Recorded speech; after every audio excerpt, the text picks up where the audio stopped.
Hi everyone, I'm currently sat in the back of our van in the Lake District. We've just had an awesome weekend here, the weather's been amazing. But as we are getting close to the end of the year, I actually wanted to do a quick video where I look back at our top climbing moments from the last 12 months. To get started, I've chosen a moment from Font, and this is a top out that Hannah and I absolutely love watching back. Even though Font is a beautiful place, sometimes there's nothing beautiful about the way you have to top out the boulders. We've watched James fumble top outs all over the world, and now that it's a running theme, it definitely doesn't help matters during those delicate final few moments at the top of the boulder.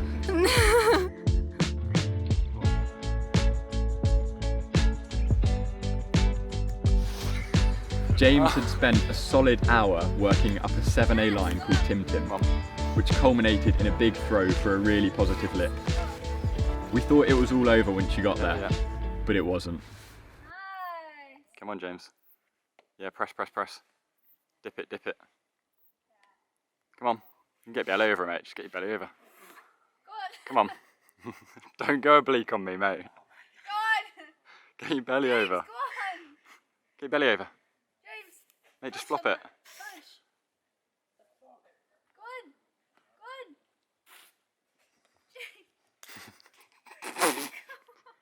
Come on. Come on. Come on.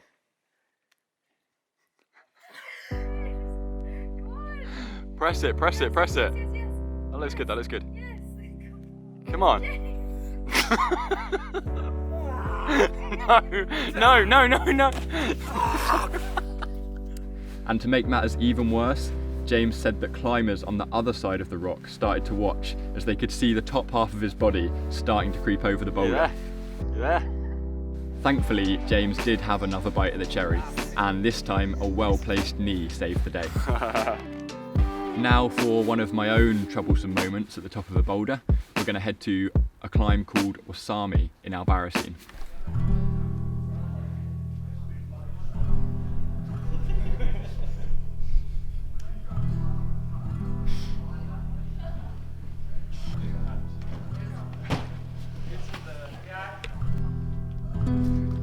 Yes, go on. Go on, Nate. Yeah, nice. You've got one out right. Go on. I definitely let the side down when I backed off the top of Osami.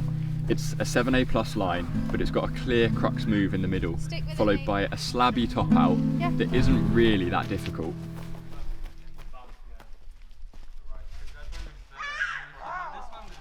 After I caught the hard move and I started to top out, I completely lost my head and I had to call Hannah in for support.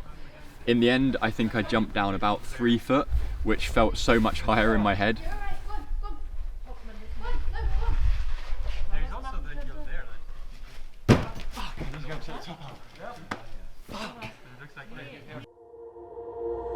I pretended / convinced myself that I'd sensibly dropped down because the holds needed a brush, but really I knew I'd just got scared.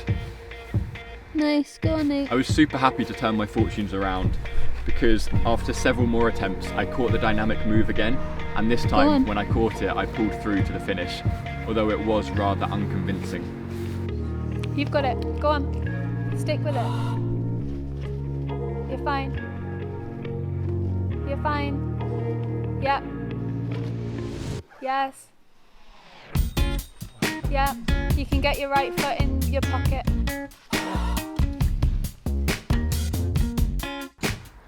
We spent a lot of time indoor climbing this year as well actually, and between our trip to Spain in February and kind of autumn days out on Yorkshire Grit, Hannah and I got really into a few local competitions where they run a monthly league you can enter.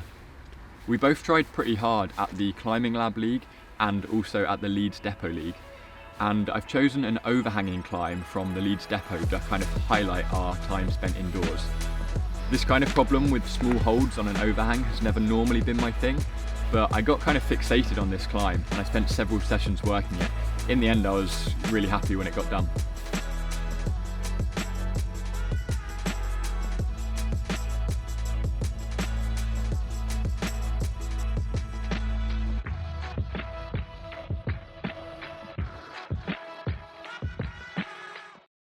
Okay, number 6 is the Pinch in North Wales.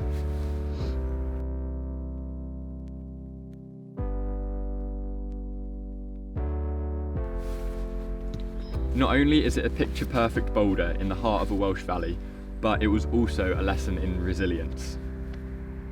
It had been raining all night and grey all morning. We were camping with our friends Faye and Archie when we decided to head to Sheep Pen Boulders. We got out of the van and realised that Sheep Pen was on the top of a massive hillside. There was a mammoth walk in, but we couldn't see anything apart from fog on top of the hill. I was convinced there was nothing dry up there, and I said, there's no way I'm taking my pads up. Faye and Archie were like, let's take our pads up, we'll go and have a look. So I said, okay, I'll at least come and check out the boulders with you, but you're going to really regret carrying your pads all that way. You've probably guessed it, but it wasn't wet. And anyone who's spent 40 minutes walking up that hill knows the last thing you want to do is have to turn around, go back down, get your pads from the van, and walk back in again. Thankfully, after all that, I did manage to send this classic line.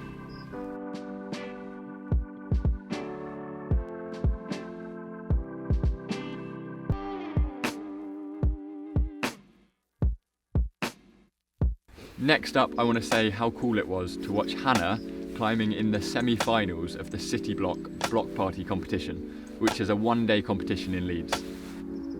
I remember looking down from the viewing platform and seeing Hannah sat in isolation before the semi-finals, next to some of the big names in UK climbing, like Dave Barons and Jonine.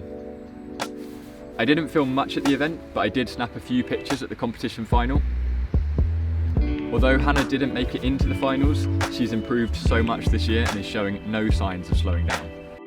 Now, I couldn't accurately summarise the year without a small nod to injuries, which are the blight of most climbers. This finger's looking a little bit bruised after yesterday's session. I stopped climbing pretty quickly. If it weren't for sprained ankles and elbow tendonitis, I'm sure we'd all be climbing loads harder. And for me, it always seems to be tweaky fingers that force me to have a rest week. High up on my list is a gift that just keeps on giving. My dodgy technique on Teco Don Peppo in Albarracín. Teco Don Peppo is a really well-known roof climb, and I'd kind of earmarked it as one of the first 7As I wanted to try in Albarracín. I literally could not have been gripping any harder on this climb, and once I cut loose, I just couldn't get my foot back on.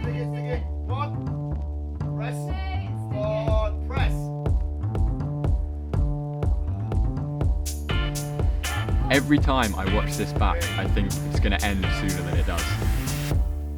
This next one isn't one moment especially, but it's kind of about all of the different experiences that you have when you go for a day out bouldering. It's about finding a really nice spot on the moors, going out with a group of friends, or in the case of the clip I'm about to show, it's about remembering just how good a pint and a portion of chips can be after a long day out bouldering. This climb is Electrical Storm at Burbage, and it's a really nice line, but it was so funny because Hannah and I had been down in the valley all morning. We had got spanked off literally everything. I don't think I'd topped a single line. When I went and tried Electrical Storm, I managed to do it in about 20 minutes, and it just felt like pulling an absolute rabbit out the hat.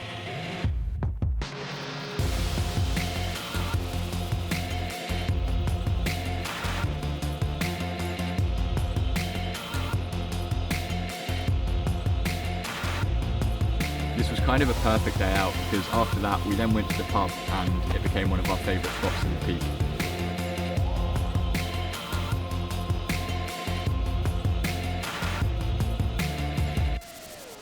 It's hard to look anywhere else than Brimham for my number one moment because it's my absolute favourite crag and I seem to have so many good days out there.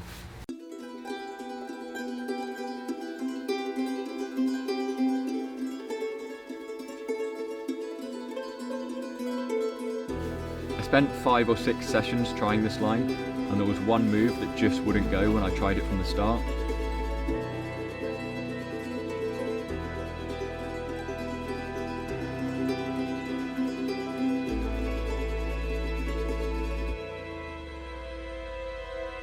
Eventually, in January, literally as snow was starting to fall from the sky, I just gave it full beans and I managed to put it all together from the start.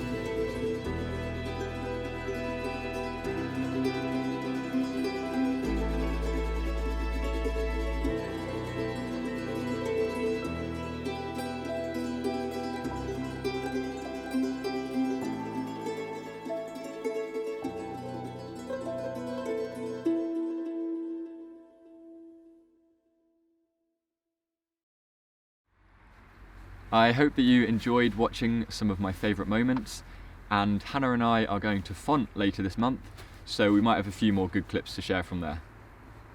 Cheers! Bye!